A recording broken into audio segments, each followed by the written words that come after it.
Subcommittee will come to order. And pursuant to notice, the subcommittee meets this morning to mark up H.R.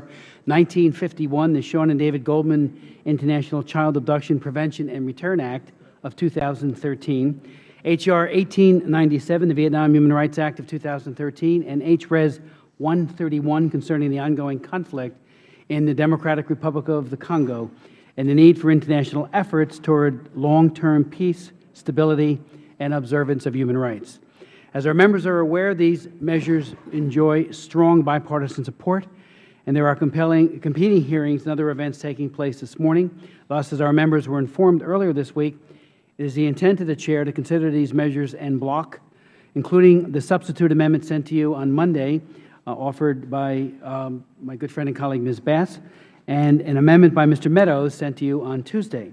All members have copies of these documents before them, and then after we have concluded our expedited consideration, I will be glad to recognize any member, including myself and the ranking member, for any statements on the issues. All members are given leave to insert written remarks into the record should they choose to do so. Seeing that we have a reporting quorum present, without objection, the following measures are considered as read and will be considered en bloc. H.R. 1951, the Sean and David Goldman International Child Abduction Prevention and Return Act of 2013. The Meadows Amendment, number 4 to H.R. 1951, sent to members' offices on Tuesday. H.R. 1897, the Vietnam Human Rights Act of 2013. H.Res. 131, concerning the ongoing conflict in the Democratic Republic of the Congo, and the need for international efforts towards long-term stability, peace, and observance of human rights, and the Bass Amendment, number 11, to H.Res. 131, sent to your offices on Monday.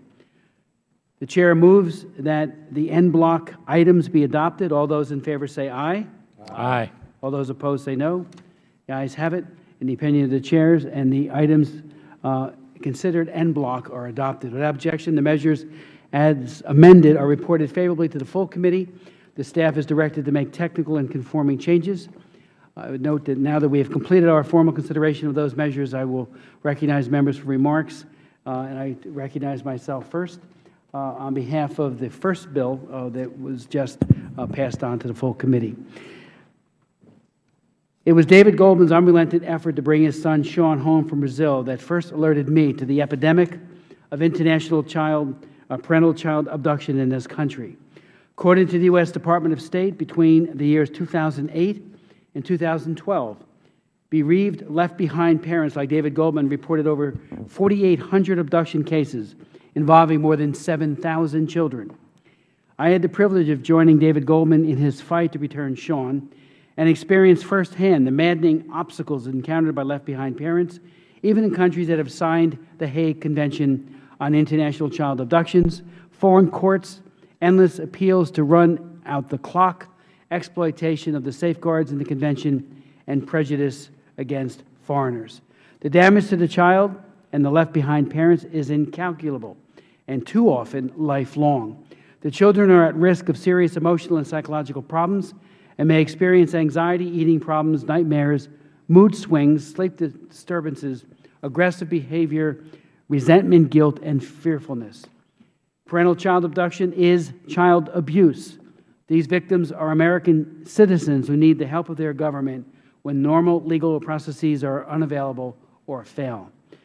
Too many families have been waiting too long for the return of their children. Our current system, with its endless delays and lack of proper accountability, has failed far too many. It is time for the approach that backs our demands for adherence to international obligations with some penalties, and makes clear to foes and friends alike that our children are our top priority. As stated in the legislation, it has several purposes. First, we want to protect children whose habitual residence is the U.S. from the harmful effects of abduction and to assist left-behind parents to have access to their abducted children in a safe and predictable manner wherever the child is located while an abduction case is pending. We want to provide left-behind parents, their advocates, and judges the information they need to enhance the resolution of abduction cases and access cases through established legal procedures, the tools for assessing the risk of abduction and denial of rights of access, and the practical means for overcoming obstacles to recovering an abducted child. We seek to provide the necessary training for officials of the U.S. Armed Forces and the Department of Defense to establish policies and provide services to parents serving in our military that address the unique circumstances of abductions and violations of rights of access that may occur with regard to military-dependent children. An additional purpose of the bill would be to establish measured, effective, and predictable actions to be undertaken by the President on behalf of abducted American children, and to promote an international consensus that it is in the interest of children to have any issues related to their care and custody determined in the country of their habitual residence. And finally, the bill would encourage the effective implementation of international mechanisms, particularly those established pursuant to the Hague Abduction Convention, to achieve reciprocity in the resolution of abductions and to protect children from the harmful effects of abduction. The Goldman Act gives the President important tools to motivate other countries to quickly respond to applicants for abducted child's return. For even one case that has been pending for over 6 weeks in a foreign country's judicial system, the President may choose to at least issue a private démarche or take more serious actions commensurate with the gravity of the case. If a country has 10 or more cases of children abducted from the U.S. pursuant to this legislation, and those cases are not being resolved in a timely manner, or the entity responsible for working with the United States, U.S. Central Authority, the judiciary, or law enforcement, are persistently failing to fulfill their obligations, the President can take measured, effective, and predictable actions to aggressively advocate for our children's return. Actions range from denial of certain assistance to prohibiting the procurement of certain goods or services from the government, or the instrumentality response for the pattern of what we call non-cooperation. The President is required to request a consultation with any government concerned and report to Congress when contemplating serious actions. The President is also provided with certain waiver authorities that take into account the important national interests of the United States. However, the expectation is that the President will use all tools necessary to bring our children home in a timely manner, and that the President will have to explain the minority of cases where one of the 18 delineated tools or commensurate action cannot be used. I want to thank Mr. Meadows for his valuable amendment to the bill, which calls on the Government Accountability Office to report to Congress on Egypt's cooperation or facilitation of parental child abduction. Last week, the subcommittee heard compelling testimony of Mr. Colin Bauer, whose 2 boys were abducted to Egypt in 2009. Mr. Bauer indicated that Egypt has aided and abetted in the kidnapping and illegal holding of his sons, including by issuing false Egyptian passports for the 2 boys and by allowing them to exit the U.S. on Egyptian government-owned airline Egypt Air. It will be very helpful for members of Congress to receive an assessment from the GAO of the Egyptian government's involvement in this and the other cases of child abduction from the United States. I yield to my friend and colleague, Ms. Bass, for any comments you might have. Mr. Burr? Dr. Burr? Mr. Chairman, thank you for convening this markup. I'm pleased that Foreign Affairs Committee and this subcommittee is proceeding with regular order as it moves legislation to the full committee.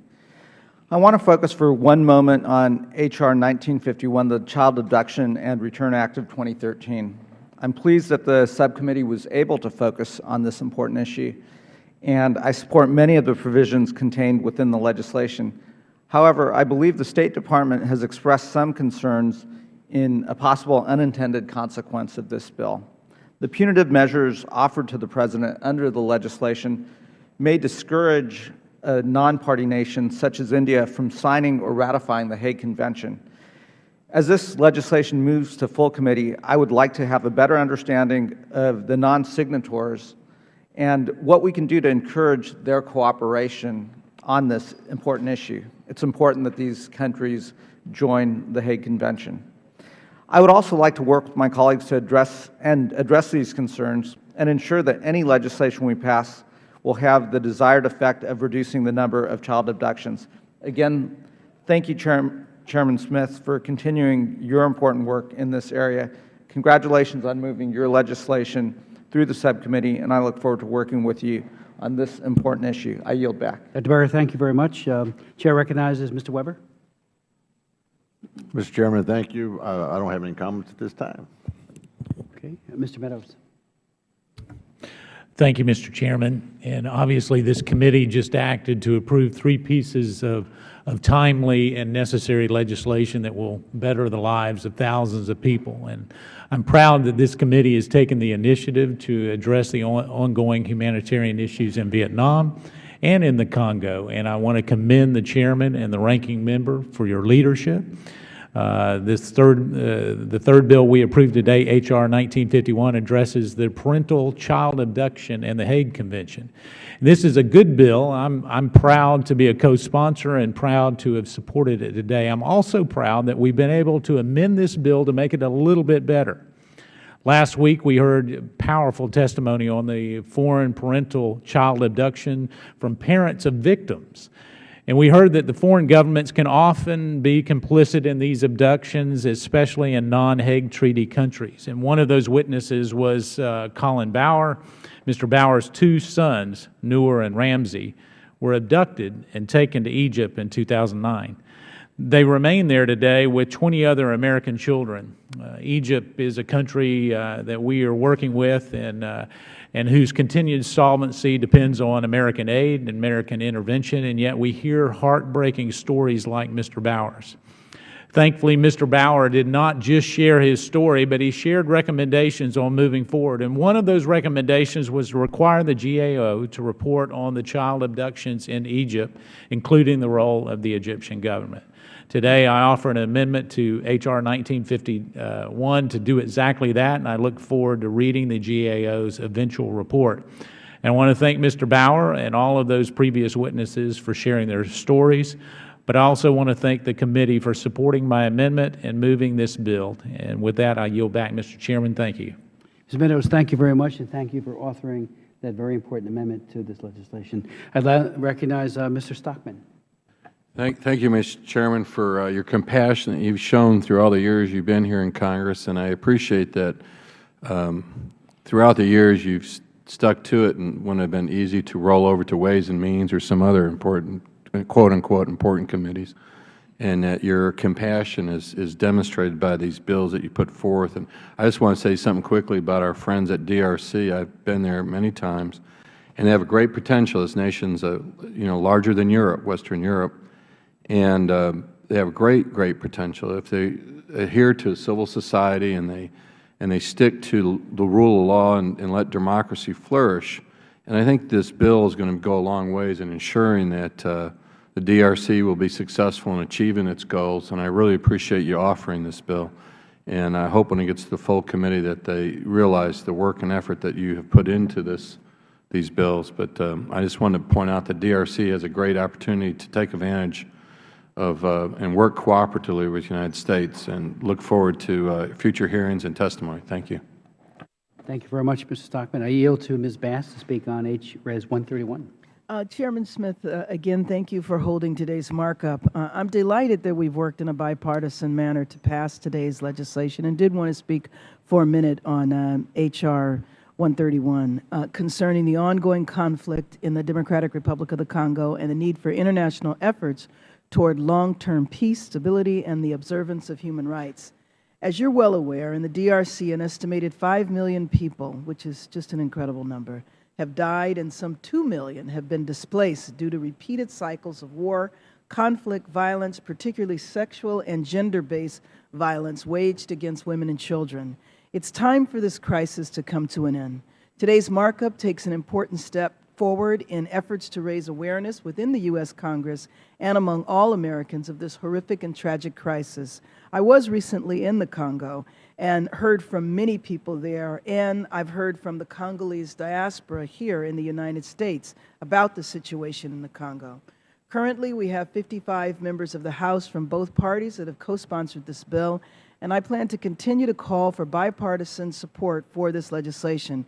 It's also my understanding that efforts are underway to introduce similar legislation in the Senate. Lastly, there's been a great deal of discussion around the need for a special envoy to the DRC and the Great Lakes region. This legislation calls for such an envoy, and Secretary Kerry, in testimony before both the House and the Senate, has indicated his plan to make an appointment. I'm pleased that this effort is making progress and urge the Secretary to move swiftly to make his decision and develop a comprehensive strategy that relies on diplomacy and engagement to address the complex set of issues that stand as barriers to peace and stability in the DRC and the region. Thank you, and I yield back my time. I want to thank, yield myself as time as I may consume. I want to thank the Ranking Member Karen Bass for introducing this important resolution, and I am very pleased to be original co-sponsor, and it's supported, I know, by members of this subcommittee. This measure brings attention to the continuing deplorable situation in the DRC, in which more than 24 militias, as well as the National Army itself, continue to terrorize the country's population. The international community has been outraged by the staggering rate of sexual violence, with reports of nearly 50 women and girls being raped each hour in the DRC. The atrocities also include the recruitment and physical and psychological torture of child soldiers. H.Res. 131 calls on the nations of Africa's Great Lakes region, including the DRC government itself, to take all necessary actions to live up to international law and their own agreements concerning non-interference in one another's affairs. As we found out through several UN investigations and our own subcommittee's 3 hearings last year, this has not always been the case. Unregulated cross-border militia activity and the plundering of natural resources in the DRC have made life for so many Congolese, especially those in eastern Congo, all but unbearable. The trade in illicit minerals and poached ivory has also served to fuel the conflict in the DRC. The Atrocities Prevention Board, created in 2011 to coordinate U.S. policy to prevent mass atrocities and serious human rights violations, is called upon by H.Res. 131 to work with regional and international partners to bring the tragedy of life in eastern Congo to a definitive end. The Atrocities Prevention Board is directed to, quote, address, prevent, and ensure accountability for serious violations of humanitarian law and human rights abuses by all actors in the DRC. While its neighbors share the blame for the international crisis that exists in the Great Lakes, H.Res. 131 also calls on the government of the DRC to investigate and prosecute its own military forces and citizens responsible for human rights abuses, and to proceed with democratic and security sector reforms, which it has previously agreed to. Anyone else like to be heard of this?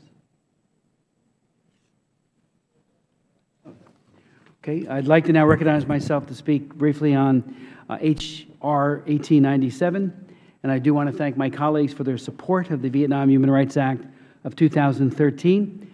The subcommittee, as we all know, heard from witnesses at a hearing on April 11th that the Vietnamese government continues to violate a broad array of fundamental human rights.